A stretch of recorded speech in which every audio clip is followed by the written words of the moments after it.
চলতি মাসের ২০ তারিখ অর্থাৎ ২০শে ডিসেম্বর ২০২৩-এ লোকসভায় দেশের গৃহমন্ত্রী অমিত শাহ একটি আইন পাশ করিয়েছেন। যে আইন মোতাবেক যদি পথ চলতি কোনো ব্যক্তিকে কোনো যানবাহন আঘাত করে পালিয়ে যায়, তবে শাস্তি স্বরূপ তাকে ১০ বছরের জেল এবং ৫ লক্ষ টাকা অবধি জরিমানা দিতে হবে। আর যদি আহতকে সহযোগিতা করে তাকে হাসপাতালে পৌঁছে দেওয়া হয়, তাতে দোষীর সাজা কিছুটা কমিয়ে দেওয়া হবে। এই মতবাদকে কেন্দ্র করে দীর্ঘ ১০ দিন যাবৎ ফুঁসছিলেন যান চালকেরা।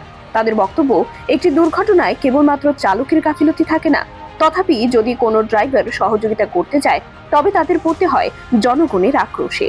তাছাড়া ৫ লক্ষ টাকা জরিমানা দেওয়ার সামর্থ্য কোনো যান চালকেরই নেই। তাই এ ধরনের আইন পাশ করার আগে একবার অন্তত চালকদের কথাও ভাবা দরকার ছিল।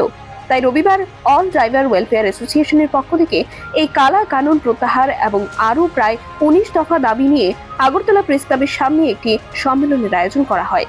এই বিষয়ে ড্রাইভার অ্যাসোসিয়েশনের কার্যকর্তারা আরো বলেন,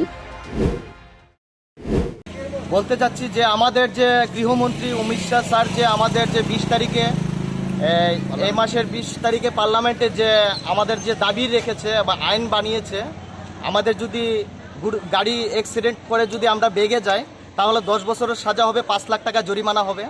আর আমরা যদি এই আক্রান্ত ব্যক্তিকে যদি পুলিশ থানায় বা হসপিটালে নিয়ে যাই তাহলে আমাদের যে আইন কিছুটা একটা মাপ হবে। তা আমরা সরকারে এতটুকু চিন্তা করিনি। আমরা যদি রোডে গাড়ি চালাতে গিয়ে যদি আমরা পাবলিকের সামনে পাবলিক প্লেসে যদি আমরা রুগীটারে আক্রান্ত ব্যক্তিটারে যদি হসপিটালে পৌঁছাতে যাই, আমরা তো পাবলিকে এখানেই মেরে দেয়।